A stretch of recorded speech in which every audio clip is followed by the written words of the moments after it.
Allu Arjun arrest తో రెండు తెలుగు రాష్ట్రాల ప్రజలు అలాగే సినిమా పరిశ్రమ వాళ్ళు అలాగే జాతీయ మీడియా కూడా షాక్ అయింది.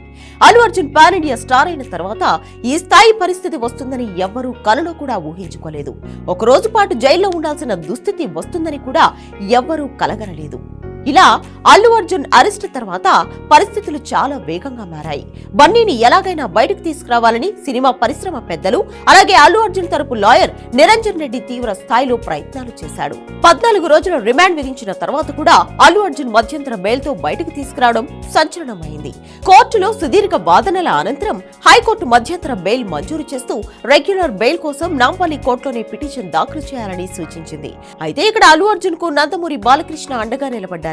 ప్రతి విషయంలో ఎప్పటికప్పుడు అల్లు అర్జున్ తండ్రి అరవింద్ తో మాట్లాడుతూ పలు సూచనలు సలహాలు చేశారట. అలాగే ప్రముఖ లాయర్ల సహకారం కావాలి అంటే తాను చూసుకుంటానంటూ హామీ ఇచ్చారట. అలాగే అల్లు అర్జున్ భార్య స్నేహారెడ్డితో కూడా ఫోన్ చేసి మాట్లాడారట. ఇక కంగారు పడుతున్న అల్లు అర్జున్ తల్లితో కూడా వెంటనే బాలయ్య ఫోన్ లో మాట్లాడారు. ఈ అంశానికి సంబంధించి తెలంగాణ ప్రభుత్వంతో కూడా బాలకృష్ణ సంప్రదింపులు జరిపినట్లు ఇప్పుడు సోషల్ మీడియాలో ప్రచారం జరుగుతోంది. ఆహాలో ప్రసారమయ్యే ఒక షో ద్వారా బాలకృష్ణ అల్లు కుటుంబానికి బాగా దగ్గరయ్యారు. ముఖ్యంగా అల్లు అర్జున్ కు ఆయన బాగా దగ్గర కావడం గమనార్హం.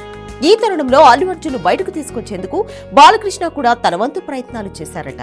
అటు ముఖ్యమంత్రి చంద్రబాబుతో కూడా ఆయన చర్చలు జరపడమే కాకుండా ప్రముఖ లాయర్లను అవసరమైతే తీసుకురావాలని, అల్లు అర్జున్ విడుదలలో దయచేసి జాప్యం చేయవద్దని కోరారట. అటు మెగాస్టార్ చిరంజీవి కూడా అల్లు అర్జున్ కుటుంబానికి అండగా నిలబడ్డారు. దాదాపు 4 గంటల సేపు అల్లు అర్జున్ కుటుంబ సభ్యులతోనే చిరంజీవి గడిపారు. అల్లు అర్జున్ భార్యకు అలాగే పిల్లలకు ధైర్యం చెబుతూ అక్కడే ఉండి 4 గంటల తర్వాత ఆయన బయలుదేరి వెళ్లారు. ఇక నాగబాబు కూడా అక్కడే ఉన్నారు. ఏది ఎలా ఉన్నా అగ్ర హీరోలందరూ అల్లు అర్జున్ కు అండగా నిలబడడం చూసి పలువురు ప్రశంసలు కురిపిస్తున్నారు.